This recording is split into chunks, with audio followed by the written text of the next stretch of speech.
All right, welcome everyone. We're Semblance of Sanity. I'm Caleb. I'm Jacob. And we're here for To Your Eternity, Season 1, Episode 7. Okay, let's figure out what's going on. Yeah. For now, we're going to talk to an intellectual, and Pyoran is going to hopefully help Fu with just growing up, just learning a little bit more. Yep. And I'm really excited specifically for this young character that has the gremlin. Like the iguana dinosaur-looking mask of sorts. It reminds me a little bit of our favorite Boar Boy from Demon Slayer, but, very different show, probably very different character. But either way, what's the story? Why is he wearing that? Right, and why were they not mentioned by Pyoran? Right. I'm really curious. Yeah. And what's the grander conflict going to be as it's tied to this grand objective of preserving the world? Right. So, y'all, without further ado, let's get into this. All right, everyone, now be sure to go check out the reaction portion of the video in the description below, then come back here for the discussion.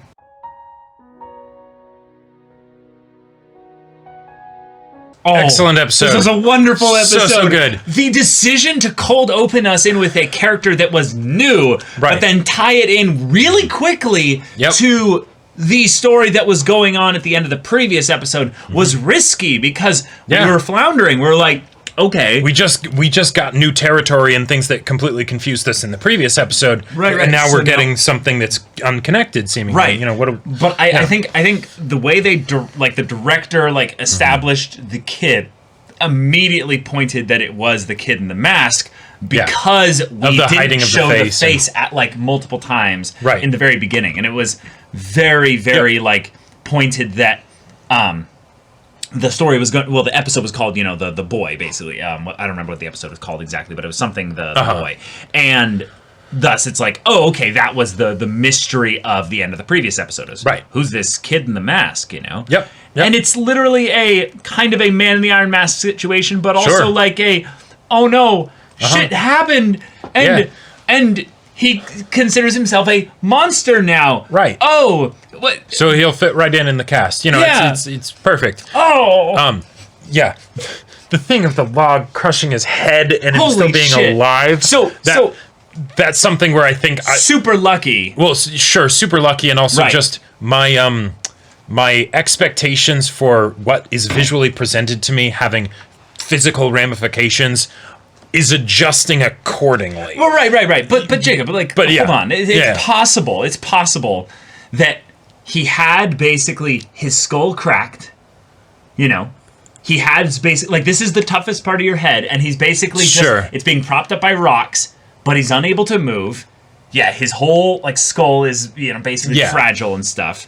So his face is all The helmet probably is also a protective thing in addition to just if he got punched really hard in the face, that could cause he could be dead or something. So, but as far as regardless of these sort of practical way that it was done, the fact of we have this boy, we got a really strong emotional connection established really quickly. I loved it in a couple different ways, right? Not just the whole idea of hey, here's a little kid who has hopes and dreams and things like that, but we don't beat around the bush or waste any time with the oh shit, the brother I hope that oh no, he just straight up took all the money and ditched him, left a note, and it's what a shit, what a shithead, right? And then on top of that his face gets crushed by a log, right, when he's trying to save someone. So okay, and then she doesn't know who he is, right? And then she never found out that he saved her. Right. Yeah. That he was the one that saved her. Right. Because why would they really care about that? Right. If it's a super wealthy family, right? Or all the income disparity, whatever. Or again, there's the way that they had the part where it was all blacked out and everything. I think when he pushed her, she hit her head on a rock. Oh, sure. And she had a whole wound or something, and that's why she said there was something on her arm that has her a bit uncomfortable or something. So. Right, because she didn't actually see him coming and then start to move out of the way, and he had to push her. He just straight up pushed her, and like, you know, as he was yelling, and you know, things coming down, she didn't hear, so she wouldn't necessarily know either. Right. So okay, yeah, and he wouldn't necessarily want to say because it's a sore subject for him and everything. And okay, cool.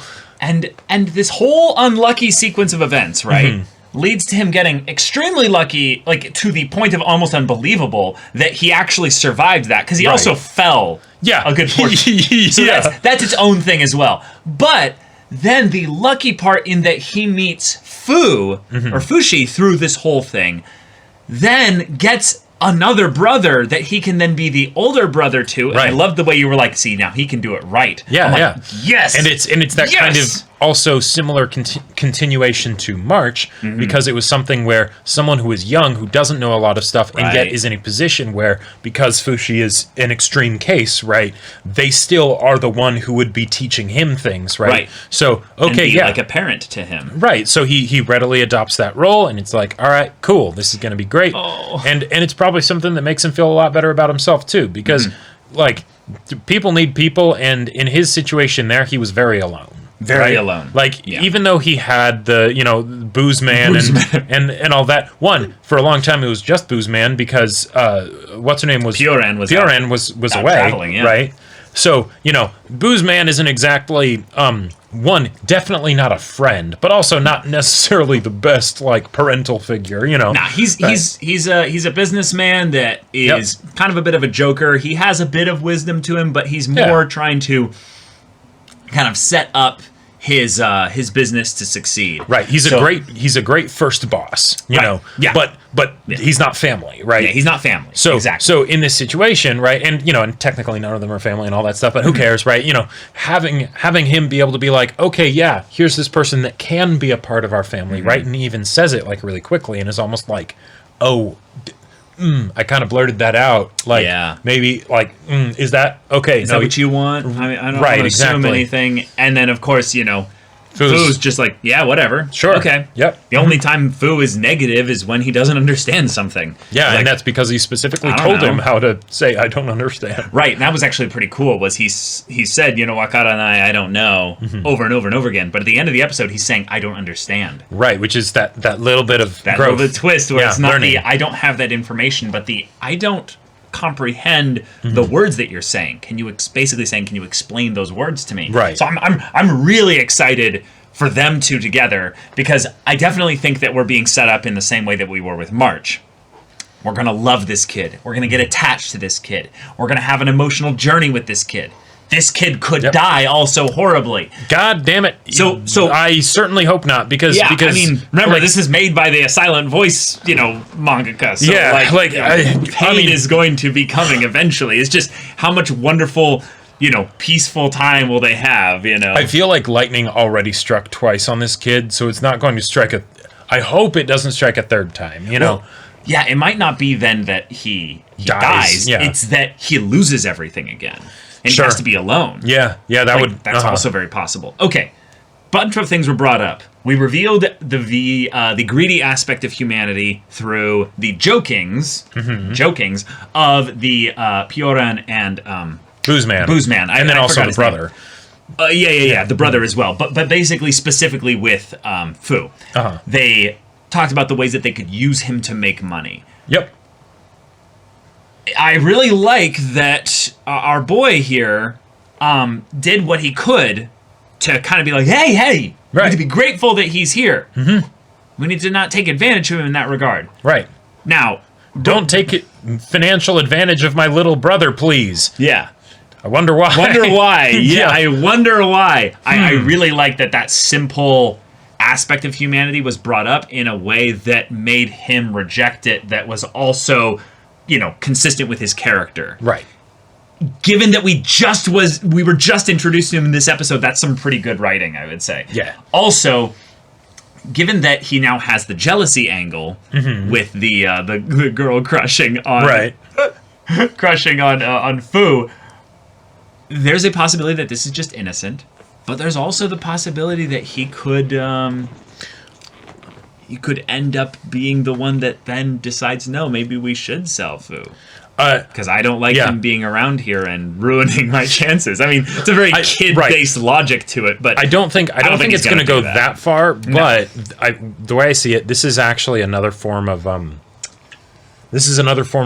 that will be really good for Fu. Oh, sure, yeah. So, you know.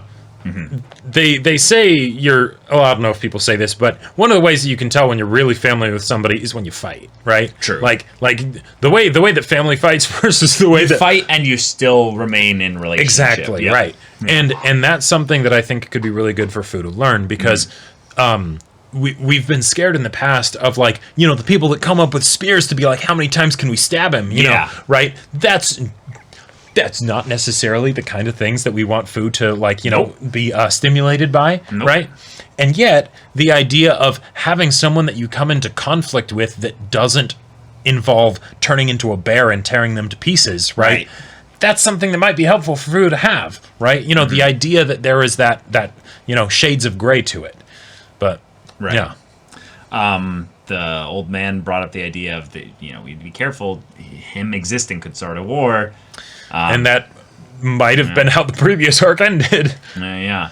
But yeah, I loved the way that we now have a new mini group, and they're kind of just like all this awkward little bunch of doofuses. The Booze Man, I don't feel scared or threatened by him, even though he has the potential to do a lot of damage to Fu and this kid. Right. If he's going to talk openly about like putting your fingers in booze and do it jokingly, then I get the feeling that if there whatever was a point where you needed to be worried about him, he would talk about it openly. Yeah, exactly. You know? But I also love that Granny is actually just his lover. They are not necessarily related at all. It's a steamy love affair. He gets the booze and things get kinky. The dentures come off and they're just so that's its own thing in there as well.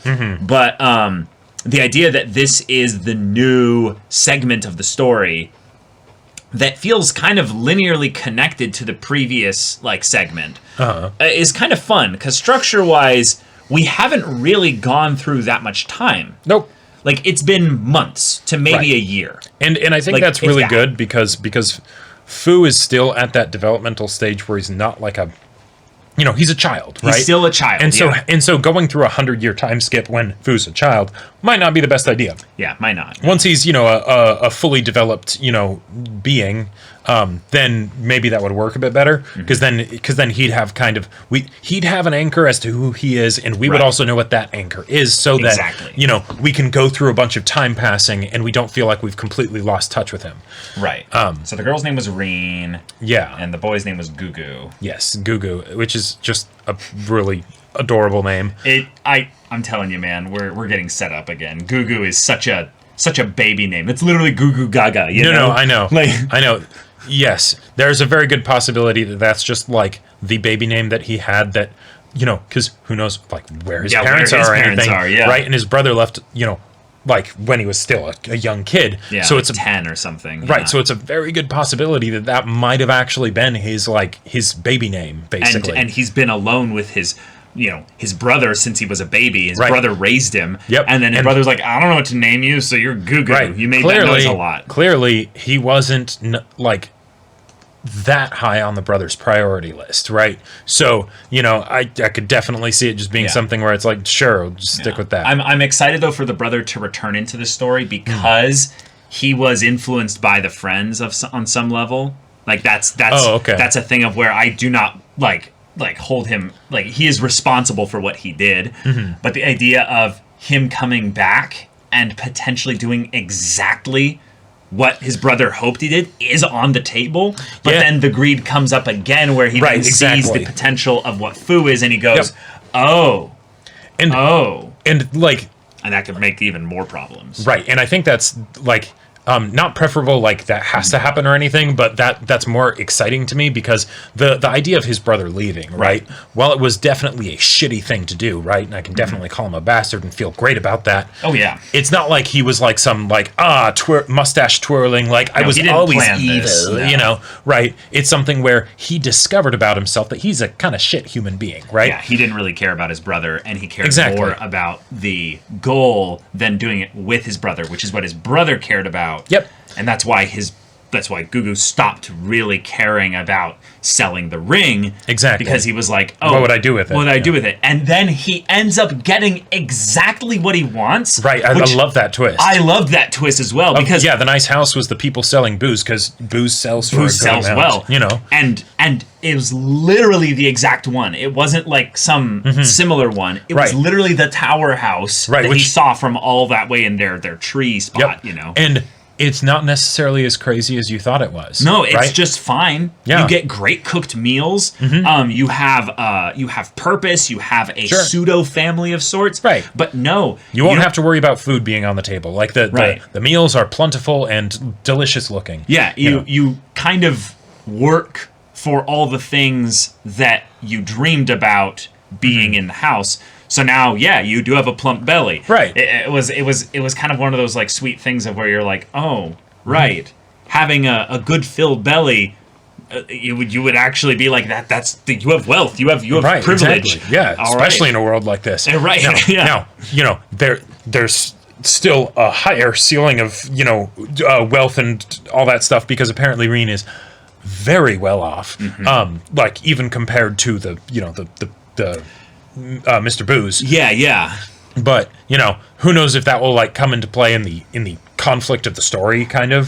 Like I feel like it could, because, her interacting with them, like if there were to be some kind of disaster that struck, I would think it would either be the brother returning the family and causing some emotional like harm, or the family, and then you have the sort of human society organizational harm that can come in, right? Where it's like, I don't like you hanging out with my daughter or something. Yeah, do you get the vibe, though, that Reen is not supposed to be here? Because the lady that was accompanying her before is not here. Right. Well, she has this almost nervousness of like, like it's okay, yeah. I'm really curious as to what's going on with her character, because I get the vibe that she might be in a way similar situation to Gugu. Oh yeah. Than she lets on.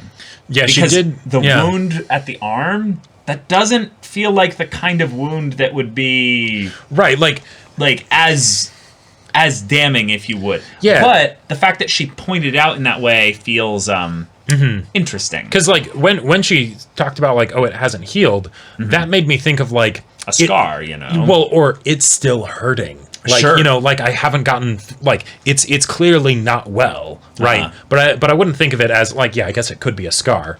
But, Yeah, she doesn't have full use of her arm anymore. Right. Or she has, like, she can bend her elbow like this, but not, like, she can't straighten it out or something. Right, and since you mentioned scar, that's probably what it is, because, like, when she's, walking around with, like, the long sleeves of her dress or whatever, it doesn't look like it's deformed in some way, but... fine.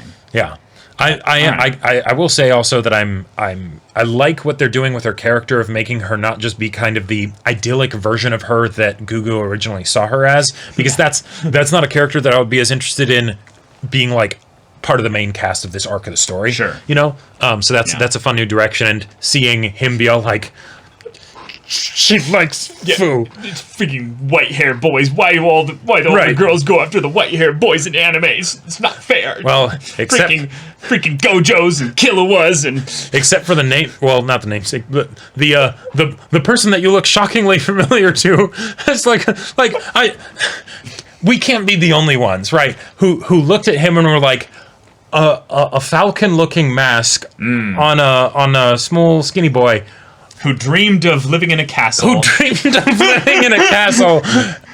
And then circumstances, fate, if you will, fucked him over so bad. Oh, and he had a brother that he feel like betrayed him, but then also a brother that he's jealous of because the girl that he likes also likes, I don't, yeah, we're just weird. We're weird anime fans. That's all. There's no connection. There aren't many anime characters I've seen with that kind of a mask. Okay, so yeah, right. I get how the imagery triggers the desire to look for connections. Right, but I just found it funny that when you thought of it, I immediately thought of it. Like, we didn't say anything. No. When you said you thought of it, and you're like, I'm not going to say it, my mind went, what is he? Oh, I know exactly gotcha. Because you stimulated the thought of, what's a thing that he's thinking about right now? Okay. That I'm like, and immediately was like, oh, all these disparate things coalesced into, oh yeah, he's Griffith. Yeah. I mean, he's one of our favorite characters in anime. Oh, so a great character. It's fun to find connections in stories that you really like in others, because it's not about comparing them for the sake of saying, these were inspired by each other, right. but more of the thing of, we could understand a little bit of some underlying themes a bit more. Let's hope that there's no themes just the idea of jealousy. Just the idea of jealousy spurring him harder to pick up a new dream. That was really cute to see him doing the push-ups and the pull-ups and everything. That was great.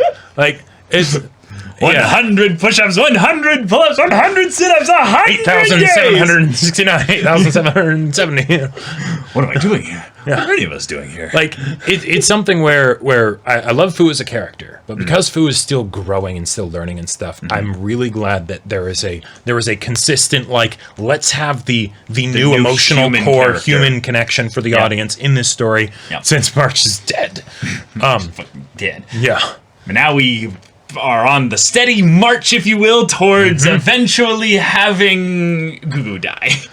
No, he survived a big-ass log crushing his skull after falling off a cliff that looked like it was like 100 feet or something. Although you know the bear stuff, it might would actually be really funny, feet. Jacob? Yeah? This is way tinfoil hat theory. But there's a possibility that the narrator, the godlike entity, is potentially setting up, as well as it can, to have certain stimuli enter into Fu's path. Therefore, the log not killing him might have, Wait. The idea that there's now a god hand that came down and... Oh my god. So now we have a god hand protecting the person in the falcon mask? Okay. Yeah. To make sure that their actual, chosen is ascending along the path to godhood. Well, because it all makes sense now. Like, one of the things that I was, like, because when it showed the log and it, like, crushed his head and all that stuff, I was expecting that, like, or no, that was his final moments, his final thoughts, right? Right, exactly. He was dead. And I figured that it's like, are we going into like some world building of like ghosts being a thing in this world because March had a thing after she died and all that stuff? I thought that too. Yeah. But then, like, if he's going to survive, I feel like you could have like had like there be like another rock next to his head that made it so that it's like this is why the log didn't completely like crush the brain and everything. Unfortunately, it feels like they are censoring the violence that was inflicted upon his face for just censoring reasons, or for a dramatic full reveal that's going to happen later. Right. And I think that's possibly what could happen, but it might also just be that this is a situation where you can't show like too much violence on kids specifically. But March specifically was killed on screen. But it was a very, I would say, blood goreless kind of bloodless, goreless kind of death. It was there blood, was but like not too much, and like not too much, and we didn't really see the wound, and yeah. So we'll see how they decide to do this. But y'all, thank you so much for watching this episode's reaction and discussion. If you want to see the next episode's reaction and discussion right now, though, go check out the link in the description below for our Patreon. You can get an early access there. You can watch full-length timer reactions there, and all this comes with Discord access. You can chat with us in the community there about this show, about anime in general, and also be sure to check out our Twitch channel. We stream every weekday. The info's in the description. Yeah, so if ain't that interests you, we'll see you there. But until then, we're Semblance of Sanity. I'm Caleb. I'm Jacob. And we'll see you all next time.